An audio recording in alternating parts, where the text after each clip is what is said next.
Bismillahirrahmanirrahim. Alhamdulillah nahmaduhu wa nasta'inuhu wa nastaghfiruh wa na'udzu billahi min shururi anfusina wa min sayyiati a'malina. May yahdihillahu fala mudilla lahu wa may yudlilhu fala hadiya lahu. Asyhadu an la ilaha illallah wa asyhadu anna Muhammadan abduhu wa rasuluh la nabiyya ba'dah. Allahumma salli ala Muhammadin abdika wa rasulika nabiyil ummi wa ala alihi wa sahbihi ajma'in. Faya ibadallah, usikum wa nafsi bitaqwallah wa ta'atihi la'allakum tuflihun. Faqad faza man ittaqa wa khaba man tagha. Yaqulu Allah tabaraka wa ta'ala, ya ayyuhalladzina amanu ittaqullaha haqqa tuqatih wa la tamutunna illa wa antum muslimun. Saudara-saudara sidang salat Jumat yang berbahagia, marilah di hari yang mulia ini, di tempat yang barokah ini, kita semua bersama-sama meningkatkan keimanan kita dan juga meningkatkan ketakwaan kita kepada Allah Subhanahu wa taala. Mudah-mudahan kita menjadi orang yang beruntung di dunia dan juga beruntung di akhirat. Salawat dan salam kepada baginda Rasulullah sallallahu alaihi wasallam. Allahumma salli ala sayyidina Muhammad wa ala ali sayyidina Muhammad. Jamaah yang dimuliakan Allah, tema khutbah kita dalam kesempatan ini, Nabi kita, Nabi yang pengasih dan juga Nabi yang penyayang.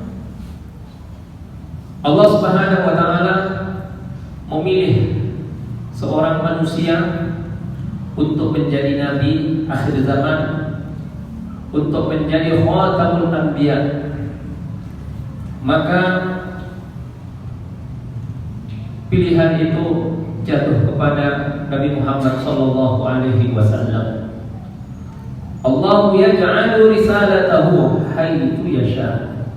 Allah Subhanahu wa taala meletakkan risalahnya kepada siapa saja yang Dia kehendaki. Akan tetapi pilihan Allah itu adalah pilihan yang sangat tepat, karena Nabi Muhammad sallallahu alaihi wasallam di antara seluruh umat manusia adalah nabi yang paling bersih jiwanya, yang paling sabar dalam perjuangannya, yang paling amanah dalam menjalankan tugasnya, baginda Rasulullah sallallahu alaihi wasallam.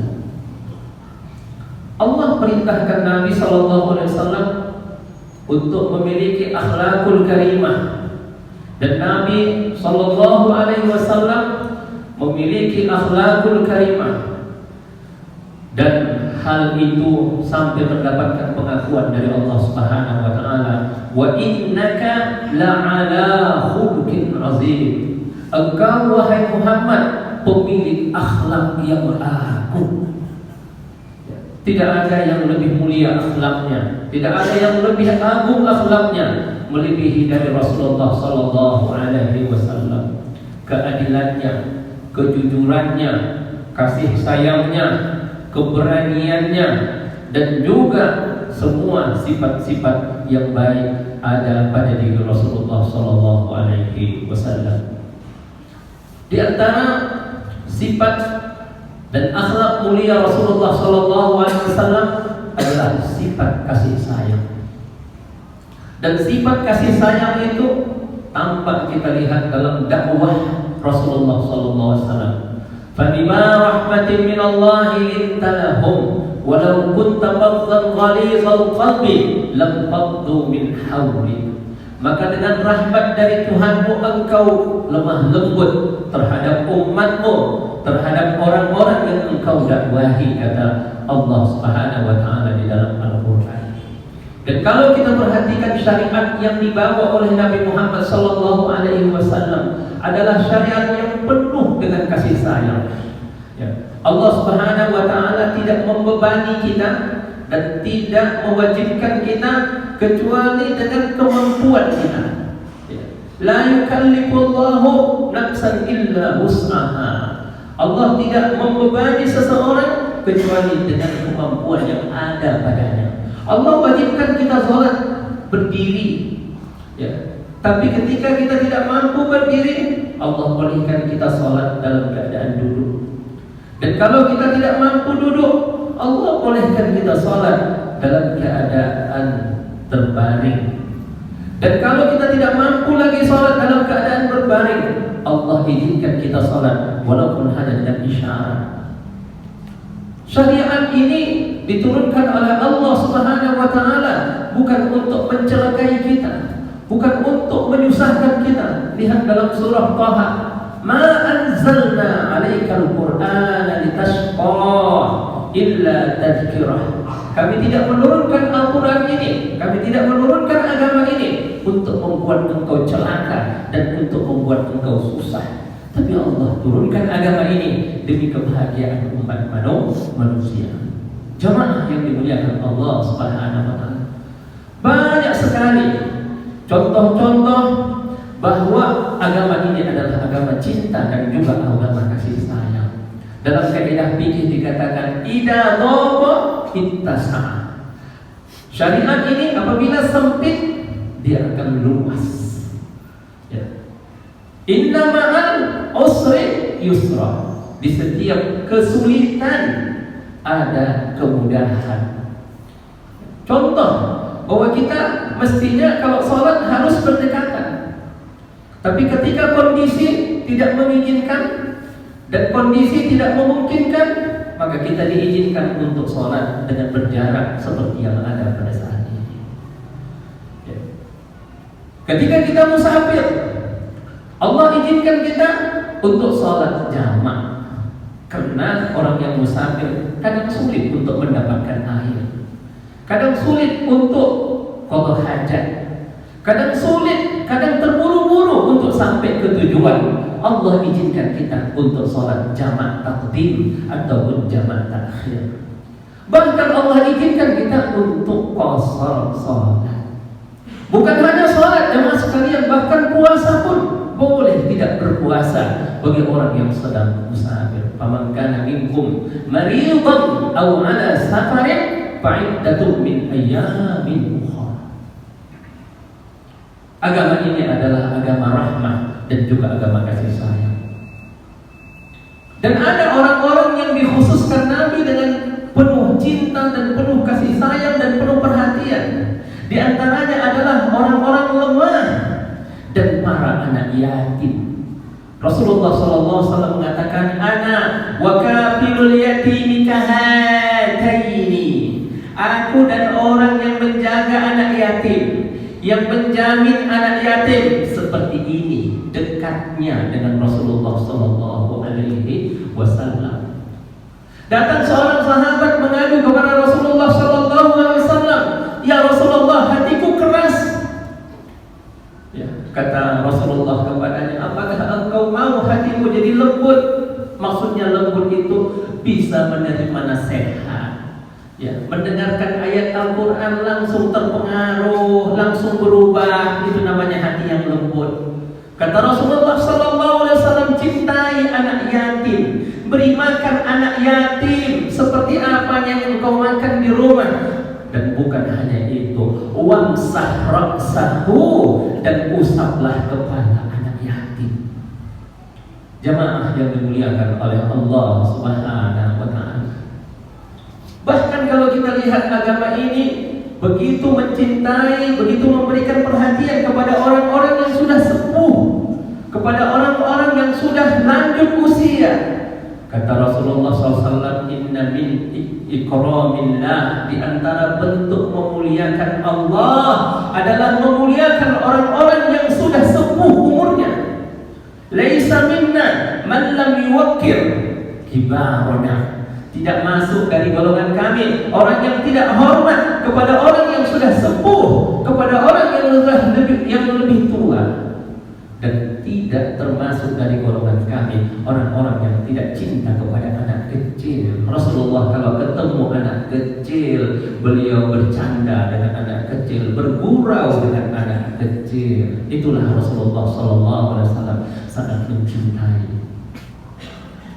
Bahkan Rasulullah memberikan perhatian kepada orang-orang yang berkebutuhan khusus. Ada seorang sahabat yang buta, namanya Abdullah bin Ummi Maktum. Diangkat Rasulullah SAW sebagai muadzin. Ya, Rasulullah itu kalau di bulan Ramadan ada dua muadzin. Yang pertama Bilal. Ya, tugas Bilal ini adzan subuh. Kalau Abdullah bin Ummi Maktum tugasnya adalah adzan untuk membangunkan orang sahur dan membangunkan orang sholat tahajud. Abdullah bin Ummi Maktum ini orangnya buta. Bahkan Rasulullah SAW menugaskan Abdullah bin Ummi Maktum menggantikan posisi beliau di Madinah ketika beliau sedang pergi keluar dan pergi berjihad. Jamaah yang dimuliakan Allah Subhanahu wa Ta'ala. Agama ini adalah agama cinta dan juga agama yang mengasihi sayang. Rasulullah SAW sangat mencintai kita, sangat menyayangi kita. Ketika beliau membaca ayat Rabbi innahunna adlalna katsiran minan nas faman tabi'ani fa innahu minni. Doanya Nabi Ibrahim, ya Allah, banyak umatku yang sesat. Ya. Faman tabi'ani fa innahu minni. Siapa yang mengikuti aku itu masuk dari golonganku. Tapi siapa yang tidak, fa innaka ghafurur rahim. Engkau Maha Pengampun dan Engkau Maha Pengasih, ya Allah. Kasihanilah ya Allah. Itu sikap Nabi Ibrahim kepada umatnya. Nabi Isa juga mengatakan tentang umatnya, in tu'adzibhum fa innahum ibaduk wa in taghfir lahum fa innaka antal ghafurur rahim. Ya Allah, kalau Engkau siksa mereka, mereka adalah hamba-Mu. Ya. Ketika itu Rasulullah SAW mengatakan, ummati, ummati, ummati. Ya Allah, bagaimana dengan umatku? Bagaimana dengan umatku ya Allah? Summa baka. Kemudian Rasulullah menangis, meneteskan air mata. Lalu Allah perintahkan kepada Jibril, wahai Jibril, pergilah kepada Muhammad, sampaikan kepadanya, inna sanurdika fi ummatika. Kami akan membuat engkau senang dan bahagia apa yang kami perbuat terhadap umatmu. Begitulah Rasulullah SAW mencintai kita dan menyayangi kita. Rasulullah SAW melebihi ibu yang mencintai kita, melebihi ayah yang mencintai kita, melebihi diri kita sendiri. Maka tidak boleh ada orang yang mencela Rasulullah, tidak boleh ada orang yang menjatuhkan kehormatan Rasulullah, tidak boleh ada orang yang menyakiti Rasulullah sallallahu alaihi wasallam. Karena Rasulullah sallallahu alaihi wasallam begitu mencintai umatnya dan begitu menyayangi umatnya. Bayangkan kalau andai kata Rasulullah tidak ada, macam apa umat ini? Jemaah yang dimuliakan oleh Allah Subhanahu wa Ta'ala. Bahkan kasih sayangnya Rasulullah sallallahu alaihi wasallam tidak hanya terbatas pada manusia, bahkan pada hewan pun. Rasulullah SAW bercerita, ada seorang wanita pelacur melihat seekor anjing yang menjulurkan lidahnya karena kehausan. Akhirnya wanita itu mengambilkan air buat minuman seekor anjing ini. Kemudian apa yang terjadi? Fasyakarallahu laha wa ghafara laha wa adkhalaha al-jannah. Wanita itu Allah berterima kasih kepadanya dan Allah mengampuni dosanya dan Allah memasukkannya ke dalam surga hanya karena memberi minum seekor anjing. Anjing adalah najis mughallazah. Dan wanita itu bukanlah wanita yang baik-baik. Dia sebelumnya adalah wanita seorang pelacur. Jemaah yang dimuliakan Allah Subhanahu wa taala. Bahkan Nabi mengatakan, dakhalat imra'atun fi an-nar fi hirrah. Seorang wanita masuk surga hanya gara-gara kucing. Kucing dikurung, tidak dikasih makan dan tidak dilepas. Tidak dikasih makan tidak apa-apa, asal jangan dikurung. Dikurung juga tidak apa-apa, asalkan dikasih makan. Ini apa yang dilakukan oleh wanita itu, kata Nabi, la hiya at'amatha wa la hiya arsalatha. Dia tidak mengasih makannya dan dia tidak juga membebaskan kucing itu untuk mencari makan sendiri. Jemaah yang dimuliakan Allah Subhanahu wa taala. Agama ini bahkan Rasulullah sallallahu alaihi wasallam bukan hanya kepada hewan, bahkan kepada benda-benda mati pun disuruh kita untuk menyayangi dan untuk mencintai. Itulah Nabi kita, Nabi Muhammad sallallahu alaihi wasallam. Maka tidak boleh ada orang yang mencela Rasulullah. Tidak boleh ada orang yang menjatuhkan harga diri Rasulullah sallallahu alaihi wasallam. Kita marah jika ibu kita dicaci orang. Kita marah jika ibu kita dimaki orang. Kita marah jika kelompok kita dicela orang. Maka pantas kita marah kalau Rasulullah sallallahu alaihi wasallam dicela orang. Jamaah yang dimuliakan Allah Subhanahu wa taala. Akan tetapi kemarahan itu harus kita salurkan dengan cara yang tepat dan cara yang bijak, karena apapun bahwa semuanya harus dilakukan dengan sebaik-baiknya. Mudah-mudahan khutbah ini memberikan pemahaman yang baik kepada kita tentang Rasulullah sallallahu alaihi wasallam. Semakin kita mencintainya, semakin kita menjalankan sunnahnya dan menjalankan syariatnya serta menjalankan agamanya, bersyukurlah kita Allah telah mengutus nabinya kepada kita, Nabi Muhammad sallallahu alaihi wasallam. Nikmat terbesar yang Allah anugerahkan kepada umat ini adalah kitab suci yang diturunkannya dan juga Rasul yang diutusnya. Kitab suci itu berisi perintah, berisi larangan, berisi hikmah. Tapi contohnya kita lihat ada pada diri Rasulullah sallallahu alaihi wasallam. Laqad kana lakum fi Rasulillahi uswatun hasanah. Demi sesungguhnya pada diri Rasulullah semua, mulai dari beliau bangun sampai beliau tidur, mulai dari beliau diangkat Rasul sampai beliau meninggal dunia, semua itu adalah pantas untuk kita contoh dan pantas untuk kita teladani, kecuali yang merupakan khosais, kekhususan Nabi Muhammad sallallahu alaihi wasallam. Demikianlah khutbah kita pada siang hari ini, semoga bermanfaat. Barakallahu li wa lakum fil Qur'anil azim wa nafa'ani wa iyyakum bima fihi minal ayati wad dzikril hakim wa taqabbala minni wa minkum tilawatahu innahu huwal ghafurur rahim. Fa ya fawzal mustaghfirina wa ya najatat taibin.